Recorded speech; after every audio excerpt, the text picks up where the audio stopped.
the time we have for today, Sunrisers. Please remember to tune in to Lead Story with George Davis at 6:30 p.m. It is not to be missed. Also, don't forget Corner Office is on tonight at 8 p.m. where you'll meet a 14-year-old principal. Yeah, I actually said that. A 14-year-old principal who is shaping young minds for the future. All right, remember to tune in to CVM TV from June 20 to July 14 to follow the Reggae Boys on their journey in Copa America 2024. Watch them compete against the likes of Argentina, Brazil, Mexico, USA, and more.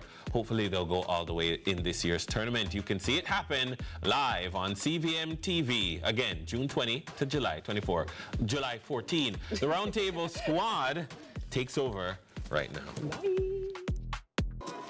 Good morning, Roundtablers. Woo, what a bit of excitement this morning. Welcome to the Thursday edition of the Roundtable. I am Shelly-Ann, and joining me this morning at the table is my favorite co-host, and I must say it all, Vex.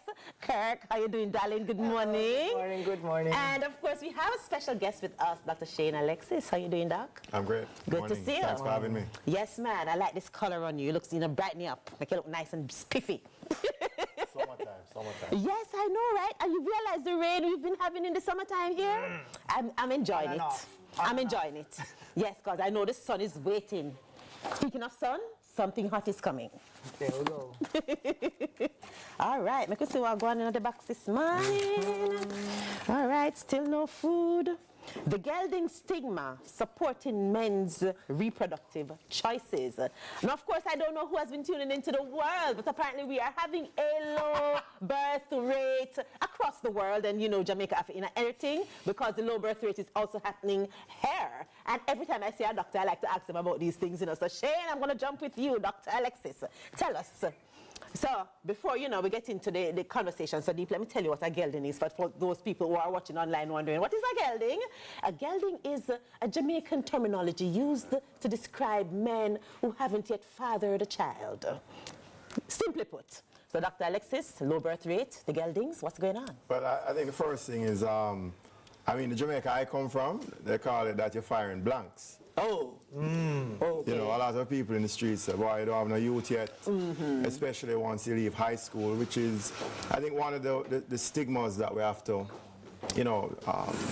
break down. Reproduction for men is the same as for women in the sense that it's a choice, it's an option. Yes. You may or you may not. And sometimes there are people that want to. Yes. As the song says, want to, can't get it, and get it, no want it.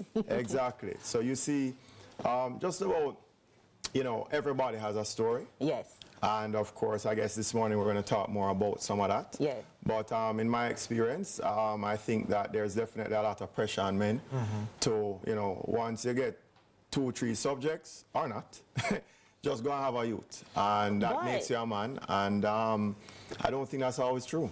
No, I don't think it's true at all, but let's start there. Kirk.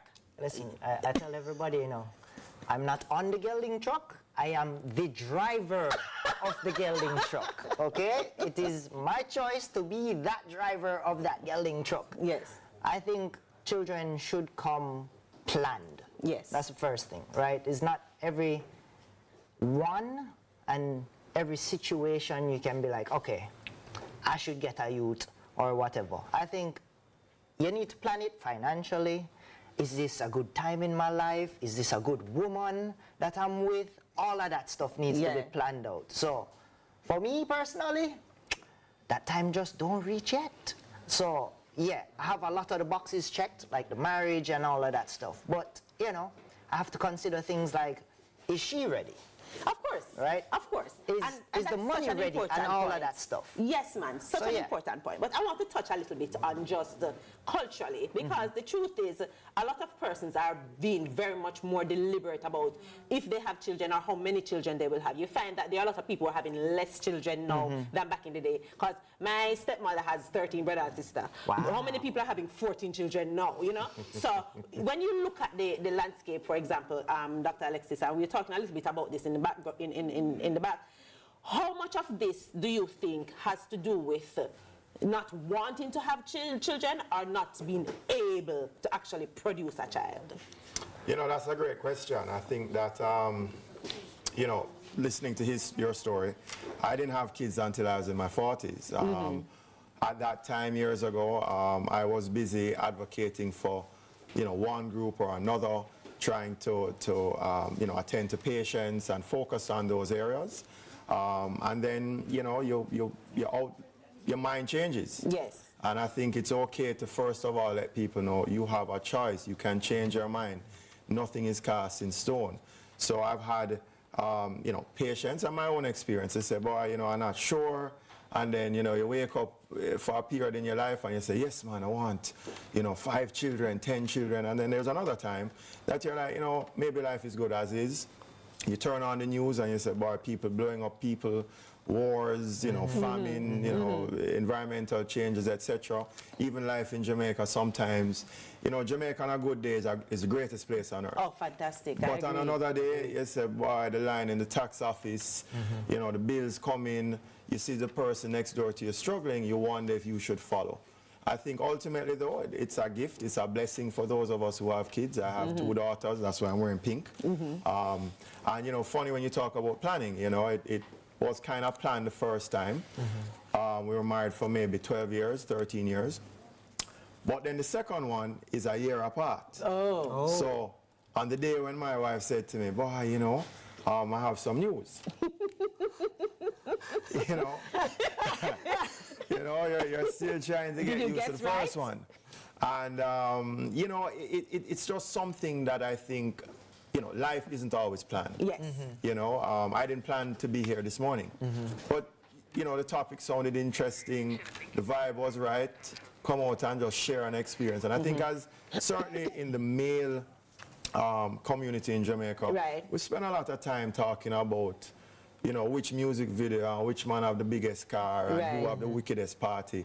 But there are life challenges that as men we face. Yeah. I'm glad you brought that up because this is men's mental health awareness month, June, and a lot of men don't talk a lot about how they feel, especially as it relates to this particular thing. I mean, in the bar, on might joke and think about it, but on a real deep level, how does it affect a man to be called a gelding, especially when he feels like this is not something that he can do right now for various reasons? Kirk. It feels like an obstacle, but for me personally, I don't let it affect me. Because I know there's a time and place for everything, right? I know I have to get certain things in order to get my checklist going, really.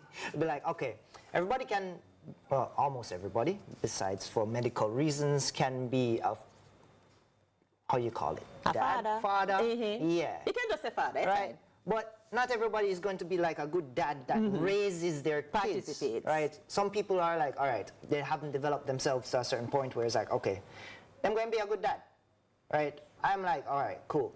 Yeah, I understand you have a checklist and you have plan all of these kind of things, but some people just, they went out one night, them have a good time, and, engage in some activities. And they have to bear the consequences. Call. And now there's a baby, and now they have to adjust. They have I'm to just bear saying, the consequences. mentally, listen, I say it all the time, I don't speak on behalf of men, I can't relate to a lot of their experiences, so I want you to tell me, maybe you can give me some insight on this, Dr. Alexis.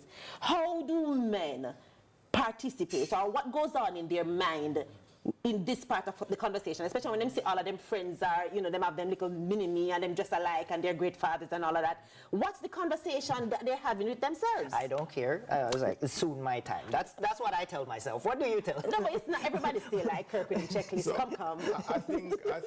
I think for me and how I explain it to patients is you have males and you have men. And What's the difference?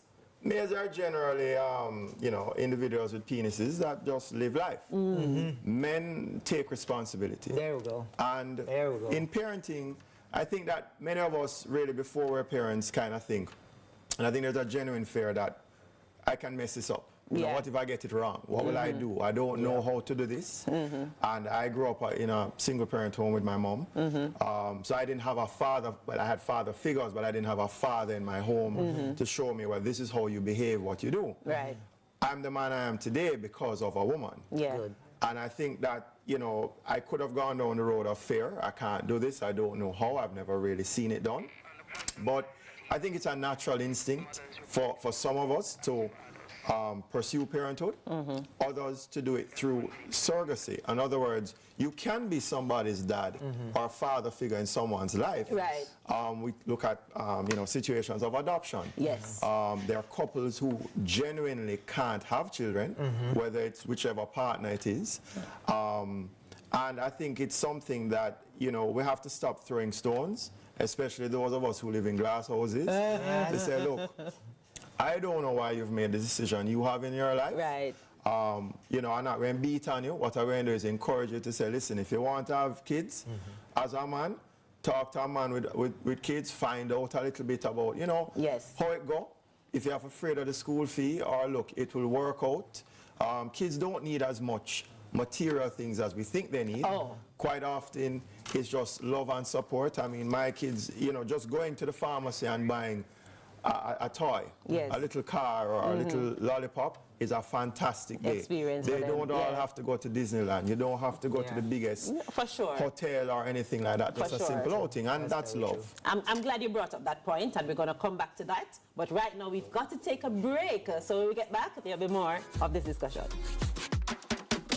Thank you so much for staying with us. Welcome back to the Roundtable. This morning, we're talking about the Gelding Stigma, supporting men's reproductive choices. And it's time for final thoughts. You know how I feel about the final thoughts business. But we're going to power through it. I'm going to ask each of you gentlemen to just talk a little bit to a man who is watching right now, who does not have a child, who feels the pressure, who's being called a gelding and he feel bad about it. Give him some words of encouragement. Go, Dr. Alexis, you first.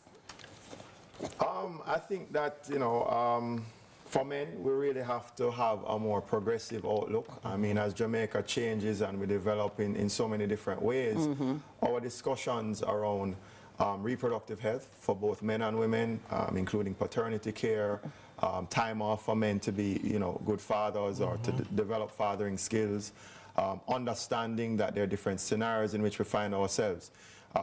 You may be in love with a woman who is too old, has passed her reproductive stage in her life, and wondering, should I leave who I love for somebody because society says I should have a child?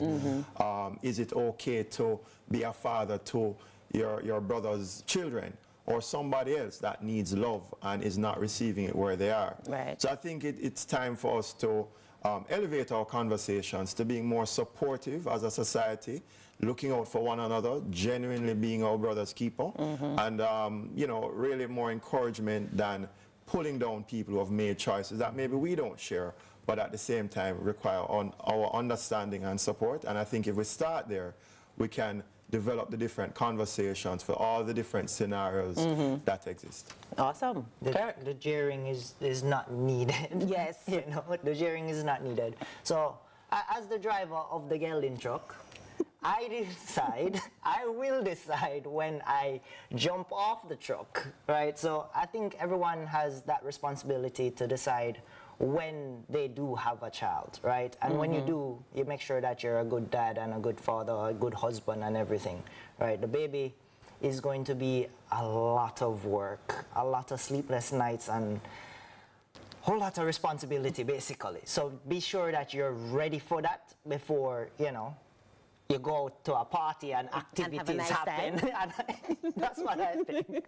Well, what I will say is, listen, parenthood should be a choice, not a consequence. So make good choices and be careful with your choices because they have consequences. And I just want to say big ups to every single father on Father's Day that is coming on a Sunday. And Dr. Alex is giving me a signal. Yes, sir. Real quick shout out to my daughter Isabel, who's sick at home, and her sister Emma. Love you, and I promised I'd say hi, so this is their hi. That's a good daddy moment. That's a good dad. We leave it there. Thank you so much. That is a wrap for the Thursday edition of